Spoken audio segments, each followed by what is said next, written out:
नमस्कार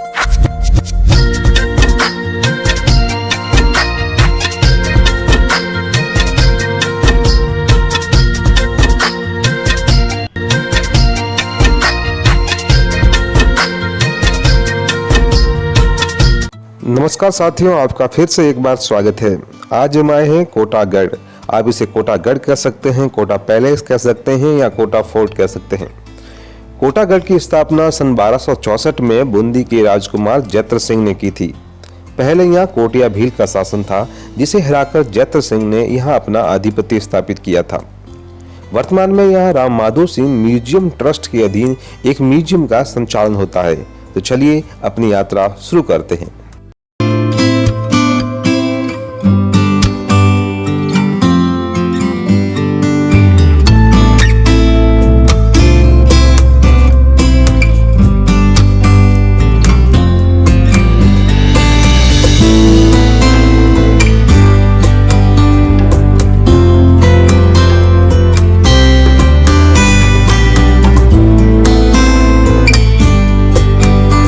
मुख्य प्रवेश द्वार को देखकर आंखें चकित रह जाती है।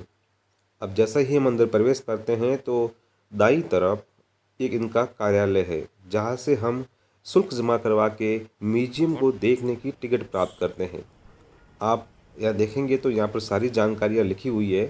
अगर आप यहाँ दो म्यूजियम है, आप छोटा म्यूजियम देखना चाहते हैं तो उसका चार्ज प्रति पर्सन 50 रुपये है, और बड़ा म्यूजियम देखना चाहते हैं तो प्रति पर्सन 100 रुपये। यह इस म्यूजियम का बाहरी भाग है। और यहाँ पर देखिए, जैसा कि आप देख रहे हैं, यहाँ समय और टिकट वगैरह के बारे में जानकारी लिखी हुई है। ये जो दरवाज़ा आप देख रहे हैं, ये इसका आंतरिक दरवाज़ा है, और यहाँ से होकर ही हम म्यूजियम में प्रवेश करते हैं। तो ये इसकी भव्यता लिए हुए है। इसका जो बाहरी भाग है खुला हुआ, यहाँ पर शुरुआत होती है नौबत से और धौंसा से।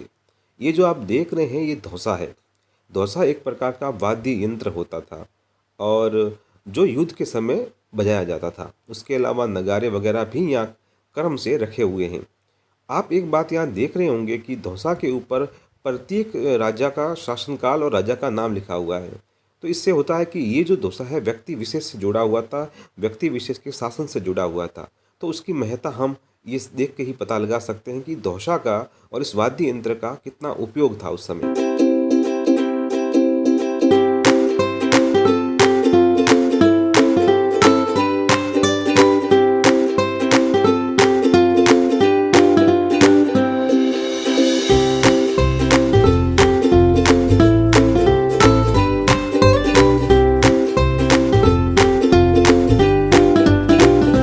जो आप देख रहे हैं, ये जल घड़ी है। ये 20 मिनट का सटीक समय दिखाती थी। अब 20 मिनट का हिसाब ऐसे रखा जाता था कि जो नीचे आप पात्र देख रहे हैं पानी से भरा हुआ, इसमें कटोरा है, और उस कटोरे के बीच में एक छेद था। तो कटोरा उस पानी के ऊपर रख दिया जाता था, और जैसे जैसे वो डूबता था, जब पूरा डूब जाता था, तो इसका मतलब था कि 20 मिनट हो चुके हैं, और ये घंटी बजा दी जाती थी। ये जो आप गोल यंत्र देख रहे हैं, ये एशिया का दूसरा सबसे बड़ा ज्योतिष आधारित गोल यंत्र है। तो आप मान सकते हैं कि यहाँ पर कितनी पुरानी चीज़ें हैं, जिसके देखकर आप रोमांचित हो सकते हैं। कोटा राजवंश की शुरुआत है वो राम माधो सिंह से मानी जाती है, क्योंकि बूंदी से स्वतंत्र और पहला विधिवत शासन जो यहाँ स्थापित किया था वो राम माधो सिंह ने ही किया था। तो यहाँ की ज़्यादातर चीज़ें जो हैं वो राम माधो सिंह या उसके वंशजों ने ही बनाई थी। यहाँ पर कोटा राजवंश के साथ साथ में बूंदी राजवंश को भी दर्शाया गया है, क्योंकि मूल रूप से इनका संबंध जो है वो बूंदी राजवंश से ही था, क्योंकि यहाँ पर कोटिया भील को मारकर जैत्र सिंह ने आधिपत्य स्थापित किया था, लेकिन अलग राम माधो सिंह ने कोटा राजवंश को स्थापित किया था। ये जो आप देख रहे हैं, ये है हथियार, शस्त्रागार या पशु वन्य जीव के संबंध में। तो इसके अंदर एक से एक हथियार आपको देखने को मिलेंगे। तो चलिए देखते हैं।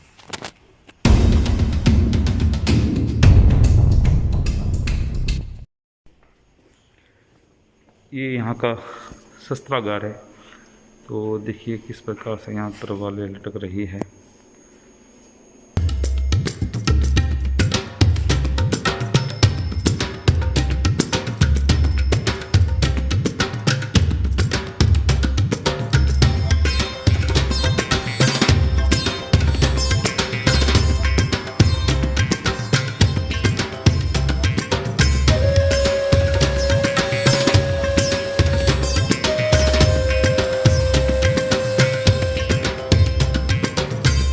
यहाँ एक बात देखने लायक है कि यहाँ पर हथियारों जैसे तलवार है, गदा है, इनके भी अलग अलग नाम दिए हुए हैं। आप ध्यान से अगर देखेंगे तो आपको देखने को मिलेगा कि तलवारों के भी पर्टिकुलरली मतलब एक विशेष नाम दिया गया है। तो ये मान सकते हैं कि उस समय इन हथियारों का क्या महत्व रहा होगा अपने शासन को स्थापित करने के लिए, या यूं कहे उसको बनाए रखने के लिए।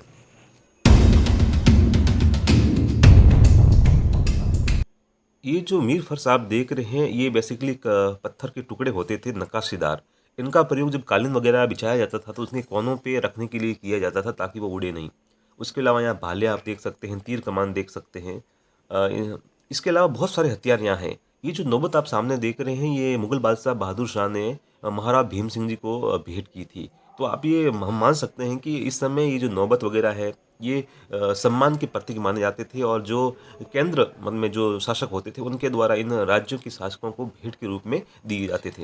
ये बंदूकें वगैरह है, ये मुझे लग रहा है कि ये तो ब्रिटिश काल के बाद की ही है। तो यहाँ पर ब्रिटिश काल, उससे पहले मुगल काल और उसके बाद की भी बहुत सारी चीज़ें आपको देखने के लिए मिल सकती हैं। और तरह तरह के यहाँ पर हथियार है, छोटे बड़े खिलौनों में, पक्षियों में। जैसे आप ये देख रहे हैं तो ये बाज के अंदर आपको एक हथियार दिखाई दे रहा है।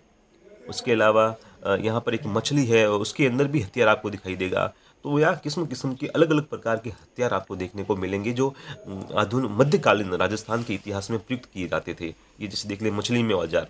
तो इस प्रकार के यहाँ पर बहुत सारे हथियार आपको देखने को मिलेंगे जिनको देखकर आप रोमांचित हो सकते हैं। ये जो आप देख रहे हैं इसको कहा जाता है माही मरातिब।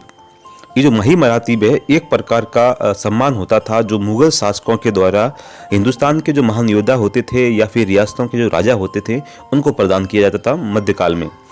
इसमें क्या होता था कि एक तांबे का और या फिर ब्रास की धातु का बना हुआ मछली का एक मुंह होता था, और उसके ऊपर फिर इसको कपड़ों से सजाया जाता था, और दो हाथियों की आकृति के साथ में ये उन्हें प्रदान किया जाता था।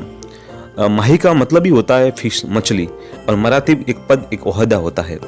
तो ये भारत के, हिंदुस्तान के कई राजाओं को मुगल शासकों ने प्रदान किया, लेकिन कोटा के जो महाराज भीम सिंह प्रथम थे उनको 1720 में मोहम्मद शाह ने प्रदान किया था। देखिए इसके बारे में कुछ वहाँ नोट भी लिखा हुआ है।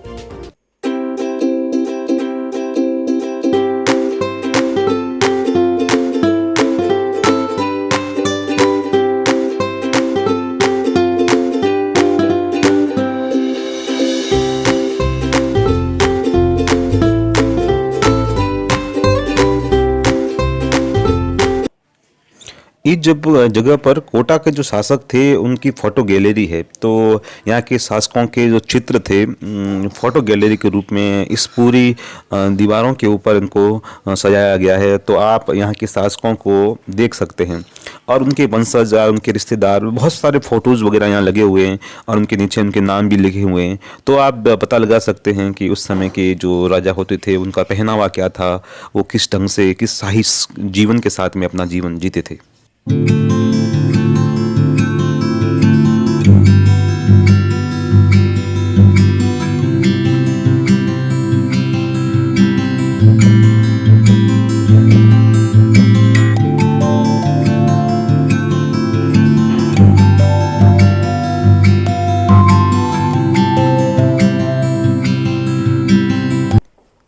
म्यूजियम के इस भाग में कोटा चित्र शैली के चित्र लगे हुए हैं। इसको काल खंडालवाला कला कक्ष नाम दिया गया है। काल खंडालवाला हिमाचल प्रदेश के एक बहुत बड़े शोधार्थी थे, और उन्होंने चित्रकला पर कई सारी किताबें भी लिखी है, तो उनके सम्मान में इस कक्ष को ये नाम दिया गया है। यहाँ पर कोटा चित्र शैली के बहुत सारे चित्र लगे हुए हैं जो राजा महाराजाओं के हैं, उनकी जो फैमिली थी उनके चित्र हैं। उसके अलावा उनको शिकार करते हुए दिखाया गया है। कोटा चित्र शैली की खास विशेषता रही है कि यहाँ पर शिकारी यानी शिकार करते हुए चित्रों का ज़्यादा चित्रांकन हुआ है, और राम सिंह का जो समय था वो इसका स्वर्ण काल माना जाता है कोटा चित्र शैली का। भीम सिंह के समय कृष्ण भक्ति के चित्र बने थे, और राव उमेश सिंह के समय शिकारियों के बहुतायत मात्रा में चित्र बनाए गए थे, और वो कोटा शैली के प्रतीक बन गए। कि कोटा शैली की अगर विशेषता की बात करें तो सबसे बड़ी विशेषता है कि यहाँ पर शिकारी राजाओं को शिकार करते हुए दिखाया गया है, और उसके अलावा जानवरों के बहुत सारे चित्र बनाए गए हैं।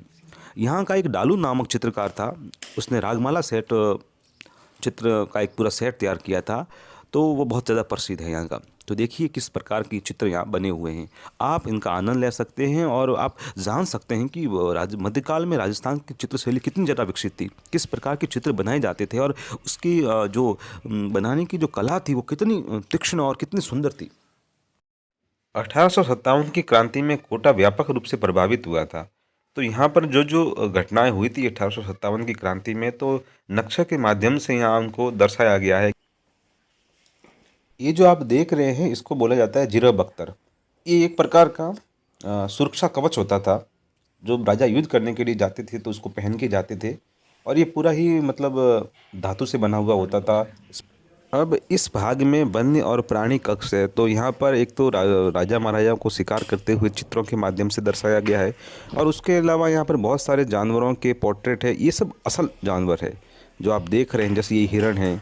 उसके अलावा यहाँ पर एक बहुत बड़े मगरमच्छ की खाल है, एक शेर की खाल है। तो आप जैसे देख रहे हैं, ये आप देख रहे हैं, ये एक बबरी नाहर है। नाहर मतलब एक शेर जो चीता होता है उसी की प्रजाति का होता है। ये बहुत बड़ा घड़ियाल है। तो इस प्रकार से उनकी खालें वगैरह यहाँ लगाई हुई है। मुझे ये ठीक नहीं लगा कि प्राणियों के साथ में, जंतुओं के साथ में, वन्य जीवों के साथ में इस प्रकार की घटनाएं हो, लेकिन उस समय तो तलवारें चलती थी और लहू की नदियाँ बहती थी, तो ये उनके सामने कोई बड़ी बात नहीं थी। ये एक भैंसा है, गौर भैंसा करके, तो उसका भी यहाँ पोर्ट्रेट लगा हुआ है। ये असल में है, ये असली है। और यहाँ एक चिता भी है जैसा कि आप देख रहे हैं, देखिए। तो यहाँ पर उनके बड़े बड़े पोर्ट्रेट लगे हुए हैं और सब असल है। इनकी खालें हैं, ये सब असली है। और उसके अलावा भी छोटे मोटे बहुत सारे जानवर आपको यहाँ देखने को मिल जाएंगे, जिनको इन शो केसों में लगाया गया है। जैसे ये भालू का है, ये भी असल है। इसकी खाल है जो वो असली खाल है।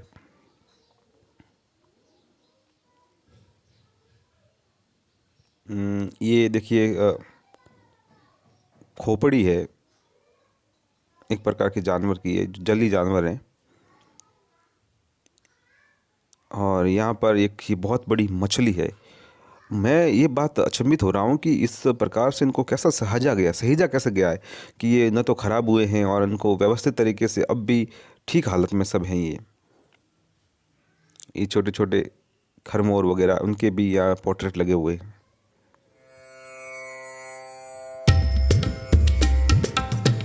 बाहर से का है ये।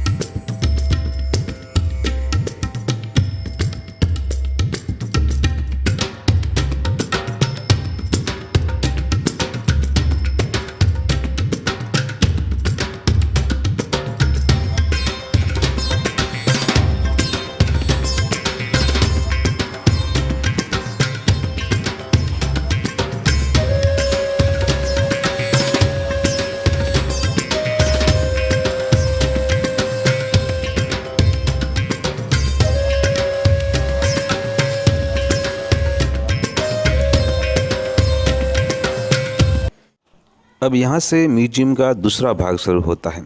यहाँ से आपको नक्काशी का काम और उसके अलावा राजा महाराजाओं के वो कला आपको देखने को मिलेगी जो दीवारों पे की गई है या उनके जो दरबार में सजाई जाती थी, वो चीज़ें आप यहाँ देख सकते हैं।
यहाँ झरोके में खड़ा होकर सोचता हूँ कि इतिहास के समय में यहाँ की क्या शानो शौकत रही होगी।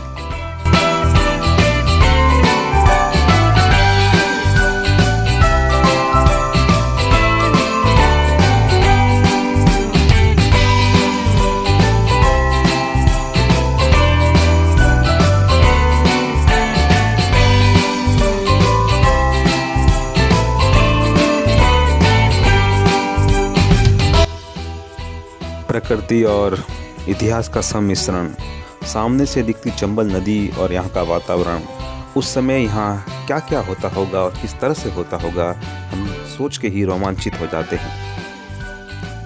ये जो सामने देख रहे हैं ये आधुनिक कोटा है और जिस जगह हम खड़े हैं ये इतिहास का एक पीछे छूटा हुआ किस्सा। इस स्थान को बहारदरी कहा जाता था। बहारदरी का अर्थ है 12 दरवाज़ों वाला, या फिर ऐसी जगह जहाँ पर दीवार कम हो और खंभे ज़्यादा हो। यहाँ खुली हवा आती थी और ये बैठक के रूप में काम आता था। तो इसका निर्माण राम माधो सिंह ने करवाया था। तो यहाँ बहुत सारे खंभे हैं और ये एक बैठक के रूप में उपयोग में लिया जाता था। सामने चंबल नदी दिखती थी, तो उस समय का ये नज़ारा कितना अच्छा और सुकून भरा होगा, हम सोच सकते हैं।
ये जो बड़ा महल है ये इसके अंदर का भाग है। तो यहाँ पर जैसा आप देख रहे हैं दीवारों के ऊपर जो चित्र हैं उनको चिपकाया गया है और उसके माध्यम से इन दीवारों को अलंकृत किया गया है। इसका निर्माण भी माधो सिंह ने ही करवाया था। तो जैसा कि आप देख रहे हैं इसकी 4 दीवारों पर देखिए, चारों तरफ ये चित्र जो हैं उनको चिपका के इन दीवारों की शोभा को बढ़ाया गया है।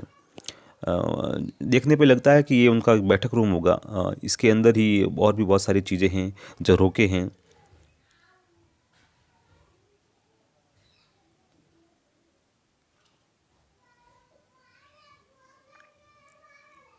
इनकी दीवारों जो ये दरवाजे हैं उन पर नक्काशी देखिए कितनी सुंदर और कितनी भव्य की हुई है। और इसके अंदर के उस कमरे की बनावट देखिए। ये जो आप देख रहे हैं ये सिंहासन है, मतलब चांदी का बना हुआ है दोनों ही। उस साइड ये भी चांदी का है और ये भी चांदी का है। इनके दोनों तरफ कांच लगे हुए थे। तो मुझे इनकी ये विशेषता समझ में नहीं आई कि जो सिंहासन है जहाँ राजा बैठते थे उनके दोनों तरफ ही ये कांच क्यों।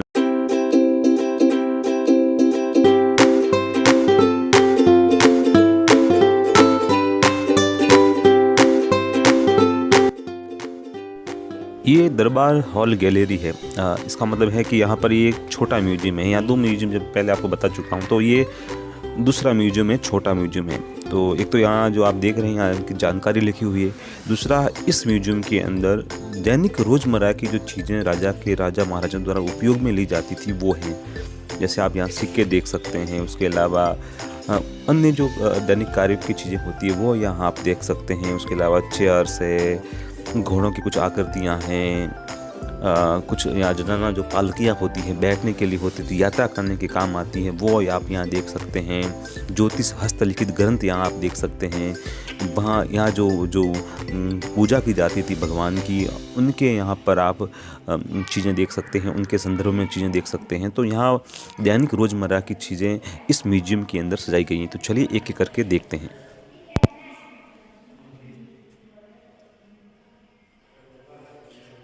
ये जो आप देख रहे हैं ये शीशम की लकड़ी से बना हुआ सिंहासन है।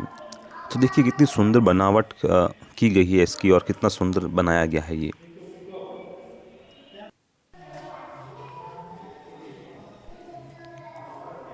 ये घोड़े की काष्ठ आकृति थी और ये जो आप देख रहे हैं ये जनना पालकी है।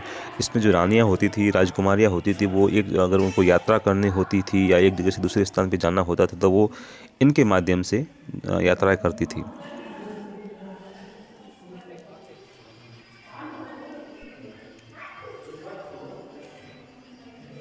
ये जो आप देख रहे हैं ये कोटा रियासत की मोहरें हैं और यहाँ कुछ कुर्सियाँ वगैरह भी लगी हुई है और चांदी की बनी हुई बहुत सारी आकृतियाँ आप यहाँ देख सकते हैं। उस समय जो खेल खेले जाते थे, सौचर वगैरह है, वो भी यहाँ लगा दिखाए हुए हैं प्रदर्शनी के रूप में। ये चांदी की सुंदर कलाकृतियाँ हैं। ये जो बैल बने हुए हैं चांदी से बने हुए हैं। कुछ हाथी है जैसे आप देख रहे हैं ये। तो इसमें इस प्रकार की बहुत सारी चीज़ें जो है वो दर्शाई गई है, बताई गई हैं। तो मेरे हिसाब से तो आपको दोनों ही म्यूज़ियम देखने चाहिए अगर आप यहाँ आते हैं तो। और आप निश्चित तौर पर आपको बहुत सारी चीज़ें यहाँ देखने को, समझने को मिलेगी। और आप इतिहास के अगर प्रशंसक हैं तो ये तो आपके लिए खजाना ही है। ये जो आप देख रहे हैं तराजू है, जो उस समय तराजू काम में लिए जाते थे। ये ब्रिटिश काल के बाद का ये जो देख रहे हैं पंखा है, ये वॉशिंग मशीन है जो उस समय उपयोग में ली जाती थी, कपड़े धोने की मशीन।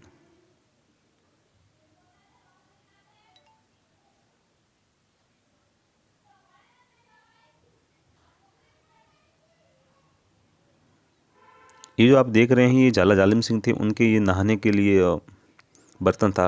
और ये चीज़ें मुझे बहुत ज़्यादा आकर्षित किया। ये हस्तलिखित ग्रंथ है। कोटा रियासत के जितने भी उसमें विद्वान हुए थे उनके ये हाथों से लिखे हुए ग्रंथ हैं। तो इनको यहाँ सहेजा गया है। आप उन्हें अपने बहुत नज़दीक से देख सकते हैं। जिनको आपने इतिहास की किताबों में पढ़ा है वो आप अपने सामने देख के कितने रोमांचित होते हैं, ये तो आप वहाँ जाकर ही महसूस कर पाएंगे।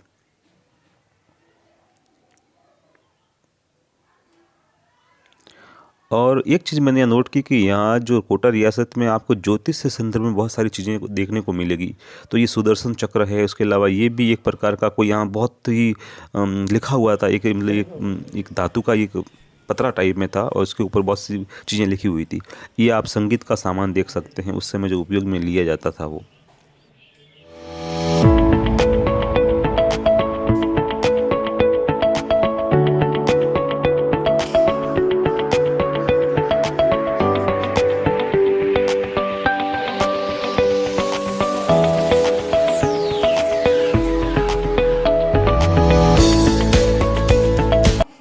ये धूप घड़ी है। जिस प्रकार से जल घड़ी आपने देखी उसी प्रकार से ये धूप घड़ी है। इसके माध्यम से भी समय का पता लगाया जाता। उम्मीद करता हूँ साथियों आपको ये एपिसोड पसंद आया होगा। चैनल को सब्सक्राइब करना नहीं भूलें। फिर मिलते हैं अगले एपिसोड में। धन्यवाद।